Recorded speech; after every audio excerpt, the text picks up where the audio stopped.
Bonjour à tous.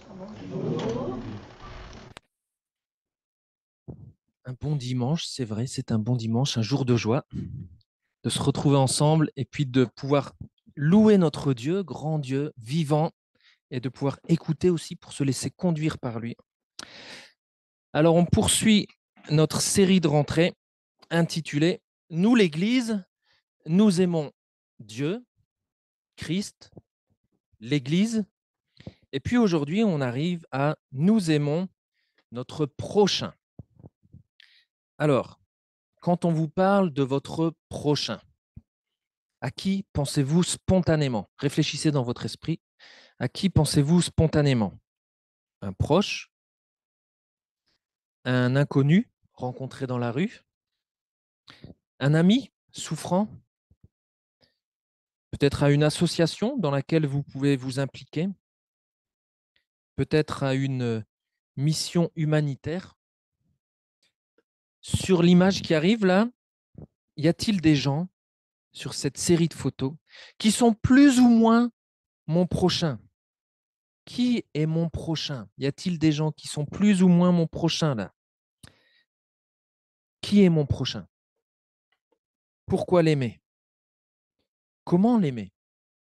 On va essayer de répondre à cette question, à ces questions, en lisant un passage de l'Évangile selon Luc, au chapitre 10, les versets 25 à 37.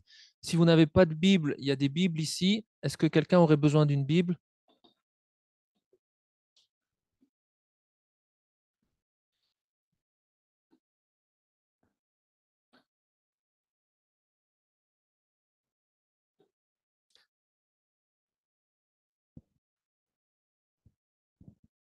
Luc 10, Luc chapitre 10, versets 25 à 37. Ils seront affichés aussi, mais au moins vous pouvez avoir vos Bibles parce qu'on va y revenir sur le texte.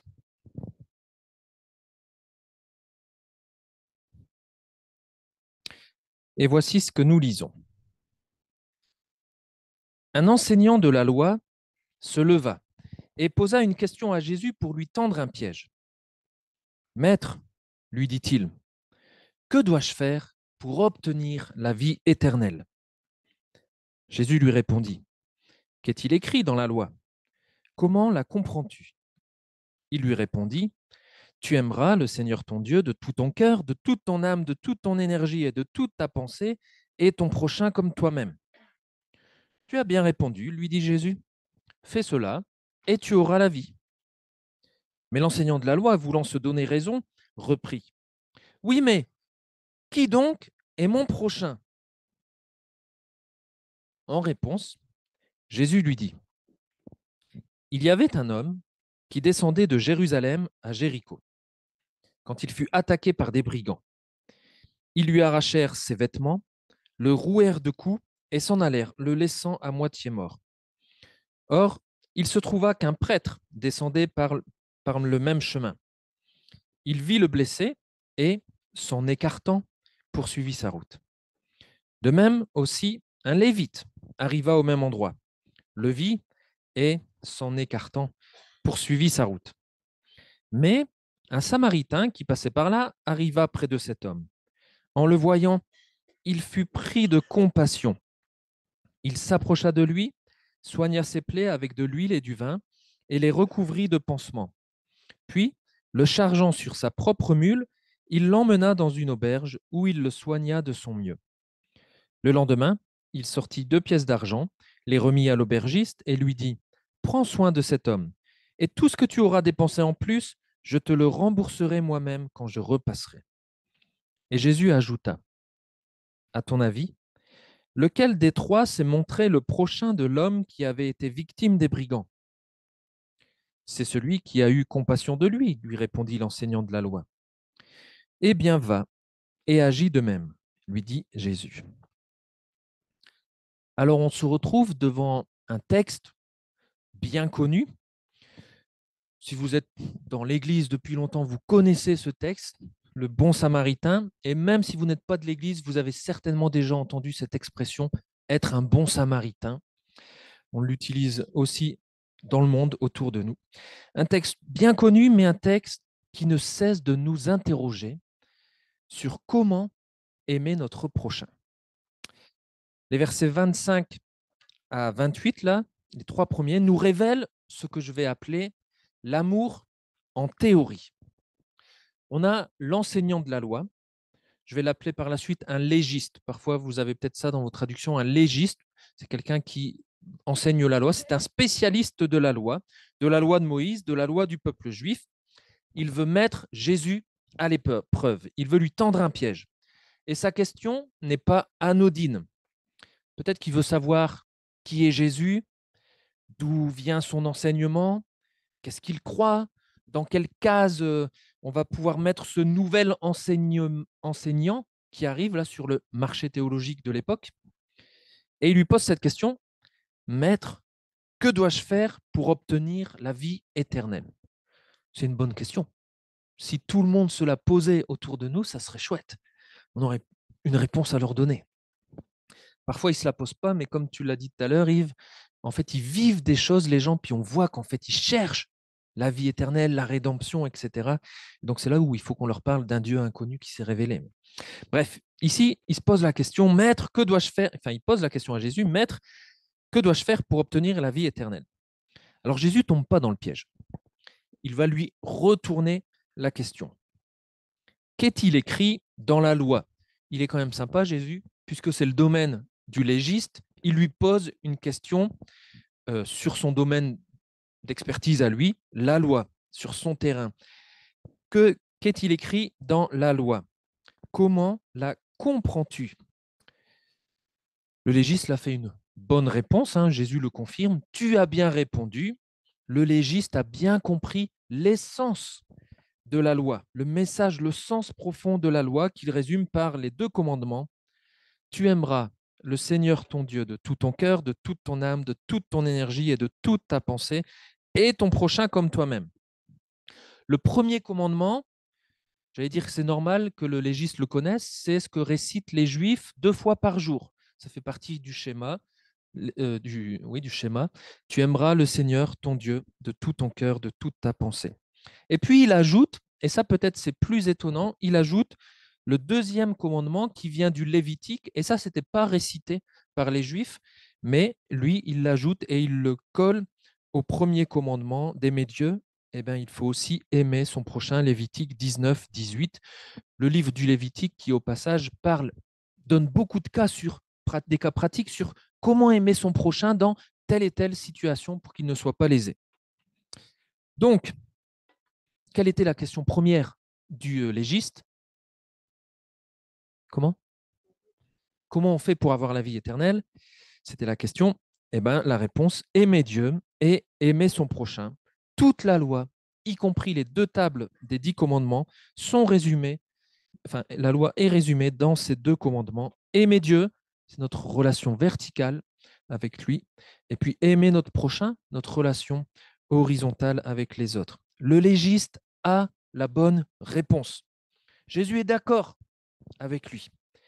Et je pense que nous serons tous d'accord avec eux également. En théorie, c'est ça. Aime le Seigneur ton Dieu de tout ton cœur, de toute ton âme, de toute ta force, de toute ta pensée, et ton prochain comme toi-même, et tu auras la vie éternelle. Avec la théorie, on peut tous justifier notre place au paradis. On peut tous justifier notre vie éternelle. Sauf que cette belle intelligence théologique, cette belle intelligence théorique, est-ce que c'est aussi une intelligence du cœur? Cet amour en théorie, est-ce que c'est aussi un amour qui va se mettre en pratique? Jésus lui dit, fais cela et tu auras la vie. Et là, l'amour en pratique, ça pose question. Le légiste, il est embêté. Il a l'amour en théorie, mais l'amour en pratique, c'est une autre paire de manches. Il est un peu trop orgueilleux aussi pour le reconnaître. Ce qui serait top, là, c'est que le légiste reconnaisse. Mais ça, je ne peux pas faire. C'est trop compliqué d'aimer Dieu comme ça de tout son être. Je ne peux pas aimer mon prochain. Il est un peu trop orgueilleux pour le reconnaître. Et c'est pour ça, le texte dit qu'il veut se donner raison. ou dans d'autres traductions, il veut se justifier en posant la question, oui, mais qui donc est mon prochain? C'est étonnant parce que aimer Dieu à la perfection, comme le premier commandement nous le demande, pour le légiste, il semble déjà y être parvenu parce que lui, il s'intéresse qu'à la deuxième partie. C'est comme si aimer Dieu, il savait déjà faire. Remarque, aimer Dieu, c'est facile, il n'y en a qu'un. Mais aimer mon prochain, ils sont trop nombreux. Qui donc est mon prochain? Il pose cette question. Et c'était une question débattue à l'époque. Et certainement qu'elle est encore débattue dans notre société. Qui on doit aimer? Qui on doit accueillir? Etc. D'après le livre du Lévitique, sur lequel s'appuie du coup le légiste, et duquel vient le commandement, aimer son prochain, ça vaut uniquement pour les Israélites et les étrangers qui viendraient résider chez eux. Mais à l'époque de Jésus, à l'époque où le légiste pose cette question, Israël n'est pas libre. Israël n'appartient plus à Israël, c'est les Romains qui dominent le pays, qui occupent le pays, qui imposent leurs lois, et les Juifs donc s'interrogent, est-ce que les Romains, ce sont nos prochains? Est-ce qu'on doit aimer les Romains? Doit-on les aimer comme notre prochain, comme nous-mêmes, comme nous les Israélites? Et ça les faisait réfléchir. Et nous aussi, ça peut nous faire réfléchir. L'amour en pratique, c'est pas si facile. Jusqu'où doit s'étendre cet amour du prochain? Et surtout, implicitement, quand on pose la question, mais qui donc est mon prochain? Implicitement, on pose la question, mais qui ne l'est pas? Et qui ai-je le droit, en toute bonne conscience, de ne pas aimer? C'est ce qu'implique la question là. Il faudrait peut-être réduire quand même la voilure, parce que réduire la cible, parce qu'il y en a beaucoup trop. C'est inimaginable d'aimer son prochain, tout le monde comme ça. C'est inimaginable d'aimer son prochain. Et si c'est inimaginable d'aimer son prochain, alors c'est impossible d'accomplir la loi. Et donc, si je ne peux pas accomplir la loi, c'est impossible d'avoir la vie éternelle. C'est imbriqué, hein. Tout vient de cette première question. Puisque le légiste croit qu'il est sauvé, qu'il obtient la vie éternelle par ses œuvres, par l'accomplissement de la loi, alors le légiste a besoin de savoir. C'est trop vague. Si on me dit d'aimer mon prochain, c'est trop vague. J'ai besoin de savoir c'est qui mon prochain. J'ai besoin de savoir qui est mon prochain parce que la misère du monde, elle est trop grande. Jusqu'où doit s'étendre mon amour pour le prochain et surtout, pour le légiste, jusqu'où il devrait s'arrêter. Et c'est pour répondre à cette question que Jésus raconte l'histoire qu'on appelle le bon samaritain. Et au final, vous avez peut-être remarqué, cette parabole de Jésus ne donne pas de définition précise sur qui est mon prochain. Alors que les autres rabbins essayaient de dire mon prochain, c'est un tel, il doit rentrer dans tel critère, etc. Mais Jésus, pas de critère pour le prochain. Mais cette parabole nous donne une définition précise de ce qu'est l'amour de Dieu et l'amour du prochain mis en pratique. Déjà, il y a une première chose qu'on constate quand on lit cette parabole, c'est que l'amour du prochain, ce n'est pas naturel. Pour certains, regardez les brigands, pour certains, l'amour du prochain, mon prochain, c'est quelqu'un que je peux attaquer, que je peux voler, que je peux dépouiller, que je peux rouer de coups, que je peux laisser à moitié mort, voire mort. Vous n'avez juste qu'à regarder les journaux d'information et vous aurez la confirmation que l'amour du prochain, ce n'est pas naturel. Il y a des États, des pays qui en pillent d'autres. Il y a des pays qui font la guerre à d'autres. Il y a des attaques terroristes. Il y a des hommes qui achètent d'autres êtres humains pour les vendre à d'autres humains, etc. L'amour, ce n'est pas naturel, l'amour du prochain. Et sans regarder les informations, parfois simplement en regardant à nous-mêmes, et c'est pour ça qu'on a chanté le chant, on a demandé pardon, quand on regarde juste à nous-mêmes, on voit que l'amour du prochain, ce n'est pas naturel. Même pour le prêtre et le lévite, l'amour du prochain, ce n'est pas naturel. Le prêtre et le lévite, c'était quand même, le lévite, c'est l'assistant du prêtre, mais le prêtre et le lévite, c'est quand même des personnes consacrées normalement à aimer Dieu et à aimer leur prochain. Ce sont des personnes qui devraient avoir à cœur d'enseigner la compassion et de la pratiquer. Ce sont des personnes qui auraient dû s'arrêter là, à côté du blessé. Mais même pour eux, l'amour du prochain n'est pas naturel. Le prochain, c'était bien quelqu'un qu'ils ont vu. Le texte nous dit, ils l'ont vu, le blessé, mais ils prennent leur distance. Alors, ils ont peut-être des bonnes raisons quand même, des bonnes excuses pour aimer son prochain. On en a des bonnes excuses pour aimer son prochain parfois. On peut peut-être les comprendre. Peut-être qu'ils avaient peur que les brigands soient encore là, donc ils risquaient leur vie. Donc, on fait attention. Peut-être que, eux, ils ont aussi des règles.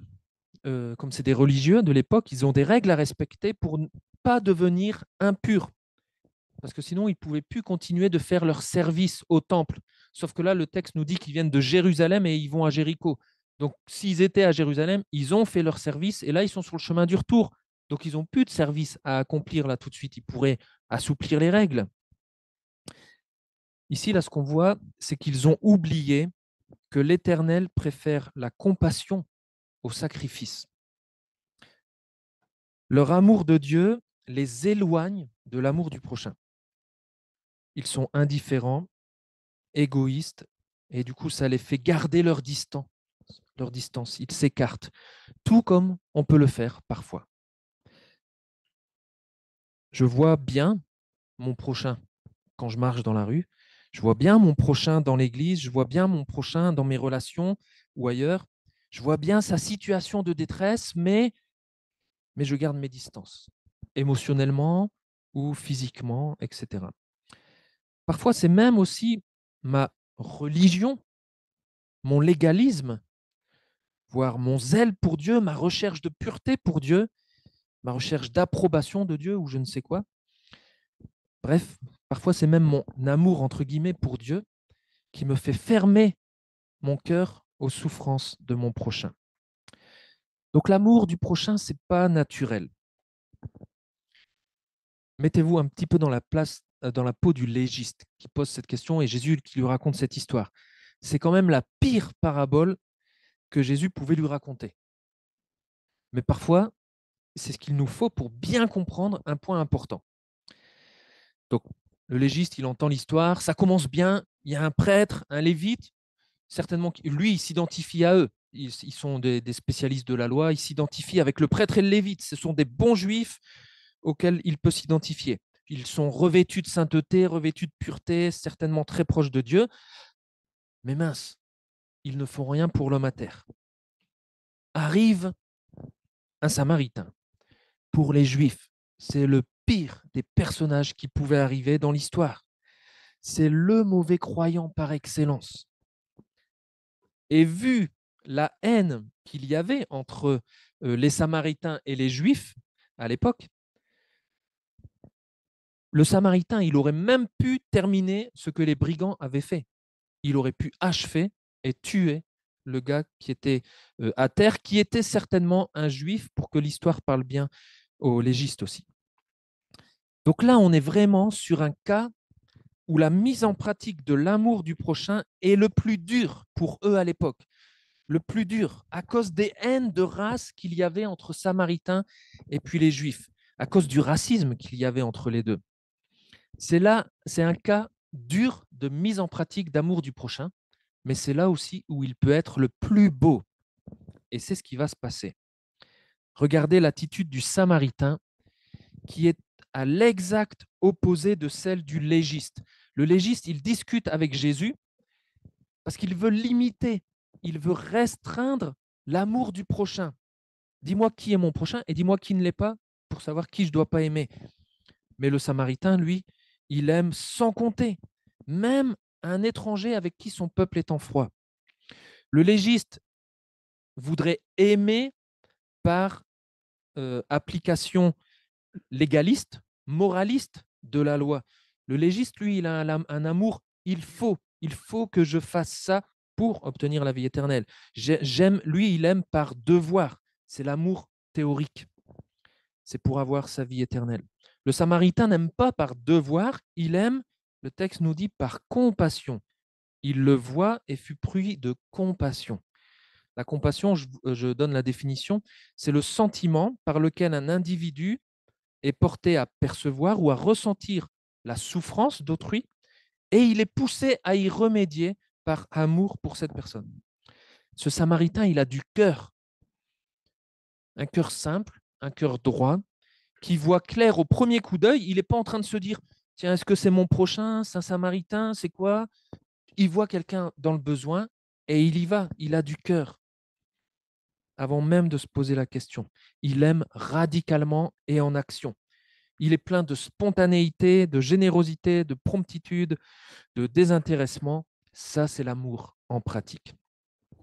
Alors que le légiste, dans sa pratique, il voudrait limiter, restreindre le commandement d'aimer son prochain, mais Jésus lui répond par cette parabole en lui montrant et en nous montrant, par la même occasion, qu'en pratique, l'amour va bien au-delà des limites qu'on voudrait lui mettre.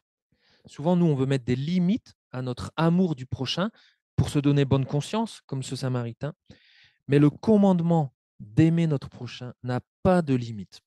Le commandement d'aimer notre prochain n'a aucune limite. Parce qu'on ne peut pas limiter non plus l'amour de Dieu. On ne peut pas restreindre notre amour pour Dieu.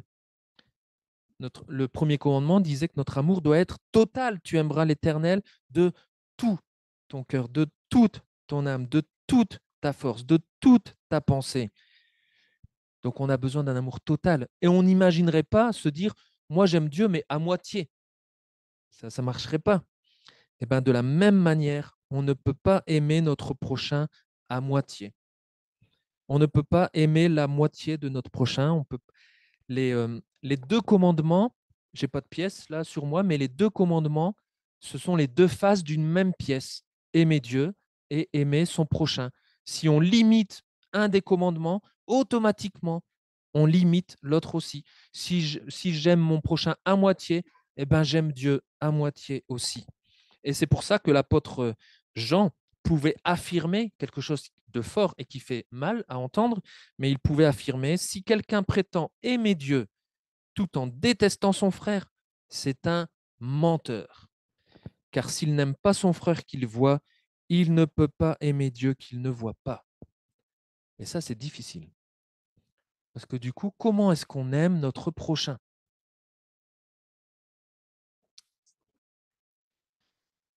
Alors, comment aimer notre prochain? Et, souvenez-vous, quelle était la première question? Comment avoir la vie éternelle? Si je dois aimer ainsi mon prochain avec un tel niveau, les questions sont imbriquées. Hein. Comment avoir la vie éternelle? Comment aimer notre prochain? Qui est mon prochain? Et c'est là où intervient du coup la question de conclusion de Jésus. À ton avis, lequel des trois s'est montré le prochain de l'homme qui avait été victime des brigands? Alors, je ne sais pas vous, mais moi, cette question, elle m'a toujours fait des nœuds au cerveau. Parce que là, il y avait une question à la base du légiste, et Jésus, il retourne la question, et je ne comprenais pas pourquoi il retournait cette question. Le légiste demande qui est mon prochain. Donc nous, on aurait pu s'attendre à ce que Jésus demande, par exemple, lequel des trois a considéré l'homme qui était à terre comme son prochain et l'a aimé comme lui-même. Sauf que ce n'est pas la question de Jésus. Jésus retourne la question et demande lequel des trois a été le prochain de l'homme qui était à terre. Du coup, je vous mets un schéma pour bien comprendre.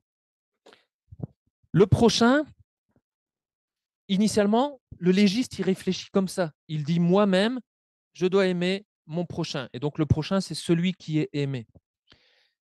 Mais quand Jésus retourne la question, le prochain, ce n'est plus celui à qui on doit venir en aide, ce n'est plus celui à qui on doit faire du bien, mais le prochain, c'est celui qui est venu en aide. C'est celui qui a fait du bien à l'homme qui était par terre. Donc le prochain, ce n'est plus le sujet qui reçoit l'amour, mais le prochain, c'est celui c'est l'auteur de l'amour pour quelqu'un d'autre.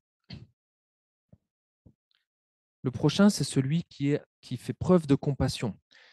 Donc, à la question, au commandement, aimer mon prochain, qu'est-ce que ça veut dire dans ce cas-là? Aimer mon prochain, ça veut dire aimer celui qui m'a secouru, aimer celui qui m'est venu en aide, aimer celui qui a montré de la compassion à mon égard, celui qui m'a aimé. Imaginez le légiste qui avait posé la question. Là, Jésus, il est en train de lui faire prendre la place de l'homme qui est à terre. Tu voulais savoir qui est ton prochain? Eh ben, c'est celui qui t'a aimé. Et donc, automatiquement, le légiste se retrouve dans la peau de la victime. Le légiste se croit juste. Il croit avoir tout fait pour obtenir la vie éternelle. Mais Jésus le fait descendre de son échelle. Le légiste a demandé qui est mon prochain et Jésus lui fait répondre que son prochain, c'est celui qui est venu à son aide. Donc Jésus fait prendre la place au légiste, la place de l'homme qui est par terre, qui a besoin d'être secouru pour pouvoir continuer de vivre. C'était sa question. Comment vivre éternellement? Parce que cet homme à terre, on est d'accord, il a besoin de vivre. Mais il ne peut rien faire pour obtenir la vie, celui qui est par terre. Vous avez vu dans quel état il est laissé à moitié mort. Il ne peut rien faire de lui-même pour obtenir la vie. Il faut que quelqu'un vienne l'aider. Imaginez les réflexions du légiste. Comment ça? Moi, bon légiste, bon religieux, bon enseignant de la loi, j'aurais besoin de l'aide d'un prochain pour vivre. Moi, je suis une victime, laissée à moitié morte, qui a besoin d'être secourue par quelqu'un. Comment ça? Moi, bon évangélique, bon chrétien, j'aurais besoin de l'aide d'un prochain. Moi, je suis une victime laissée à moitié morte, qui a besoin d'être secourue par quelqu'un pour vivre. Eh bien oui. Et le prochain qui est venu à l'aide du légiste, le prochain qui est venu à mon aide, celui qui a soigné ma blessure pour que je puisse continuer de vivre. Parce que tout à l'heure, on a chanté « Nous sommes tombés si bas ». Donc la victime, là, c'est nous. On est tombé si bas comme ça. On a besoin de quelqu'un.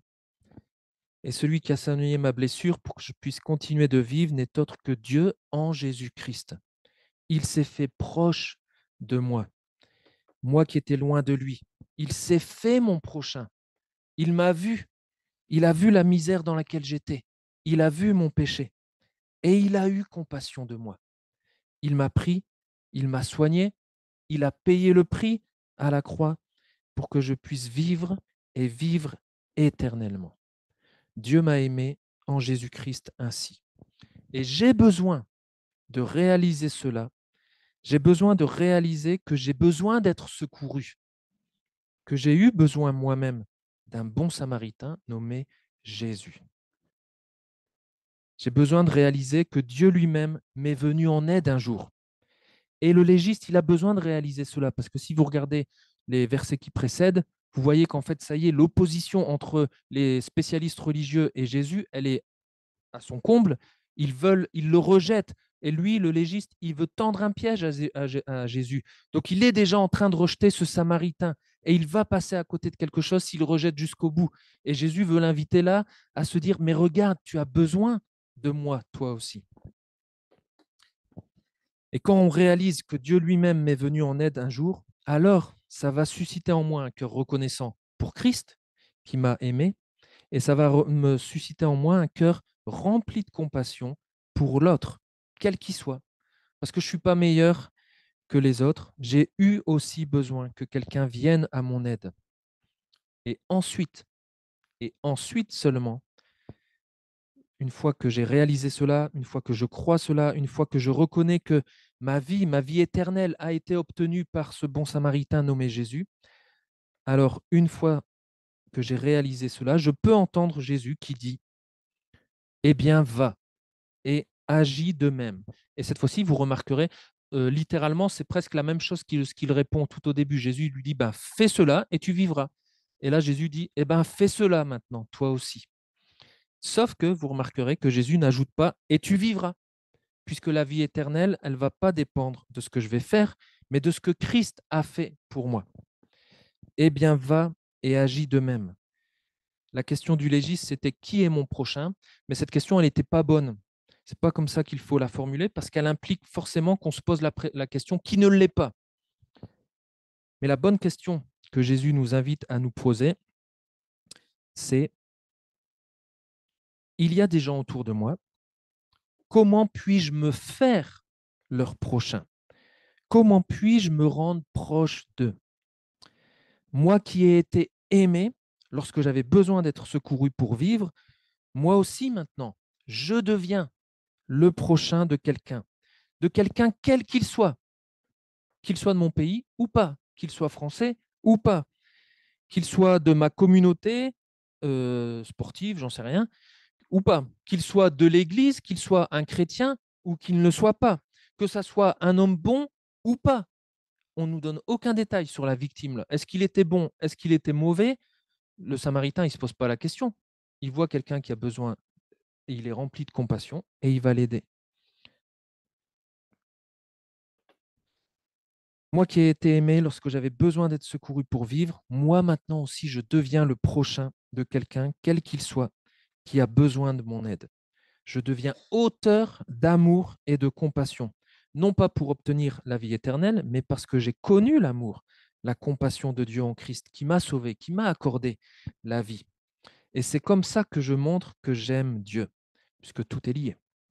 Je deviens auteur d'amour et de compassion auprès de celles et ceux qui ont besoin de mon secours. Le pauvre, l'opprimé, celui qui subit l'injustice, un malade. Je me reconnais dans la détresse de ce prochain. Je suis rempli de compassion pour lui. Et la grâce de Dieu qui a été déversée en moi, alors que je ne le méritais pas, eh ben, déborde pour aimer en action cette personne, avec les moyens qui sont les miens. Parce que le Samaritain, vous remarquerez, il est certainement pas très riche parce qu'il donne à la fin 2 pièces d'argent à l'aubergiste. 2 pièces d'argent, c'est l'équivalent une pièce d'argent, c'est le salaire journalier d'un agricole à cette époque-là. Donc, il donne juste le salaire de 2 jours. Donc, il était certainement pas riche, mais voilà, il fait avec ses moyens à lui. Peut-être pour certains, ça sera donner à manger, donner à boire, accueillir chez soi, donner des vêtements, soigner, visiter, amener une personne dans une structure qui pourra prendre le relais pour prendre soin de lui. C'est ce que fait là le bon samaritain. Il amène la personne dans une auberge, quelqu'un va prendre le relais. Parfois, nous, on peut commencer, puis on ne peut pas aller jusqu'au bout, mais on confie la personne à une structure, etc. On peut payer pour ses soins, on peut s'impliquer dans une association qui œuvre pour la dignité humaine de tout être humain, etc. Alors c'est sûr, quand on va faire ça à l'échelle de la misère humaine, ça sera une goutte d'eau dans l'océan. Mais cette goutte d'eau, c'est une goutte de compassion qui va honorer Dieu, qui a eu compassion de moi. Cette goutte d'eau, elle va exprimer la grâce de Dieu, la grâce que Dieu m'a faite et la grâce que Dieu veut encore accorder à d'autres personnes autour de nous. Et cette goutte d'eau aussi, elle va exprimer le fait qu'on attend impatiemment le retour de Jésus-Christ qui, enfin, va enlever tous les maux de la terre un jour. Et en agissant ainsi, on va marcher à la suite de Jésus. En agissant ainsi, on va être cette Église qui aime, la belle Église de Jésus-Christ qui aime son prochain parce qu'elle a été aimée. Et du coup, la boucle est bouclée. Oui, nous, l'Église, nous aimons, mais nous n'aimons pas par devoir. Nous n'aimons pas comme ce légiste. Alors ne soyons pas orgueilleux, suffisants, fiers de notre propre justice, comme ce légiste qui pense obtenir la vie éternelle par lui-même. Reconnaissons qu'il nous est impossible, en fait, d'obtenir la vie éternelle par nous-mêmes. Reconnaissons notre égoïsme, notre incapacité à aimer Dieu et notre prochain de tout notre être. On a besoin de l'aide de Dieu lui-même.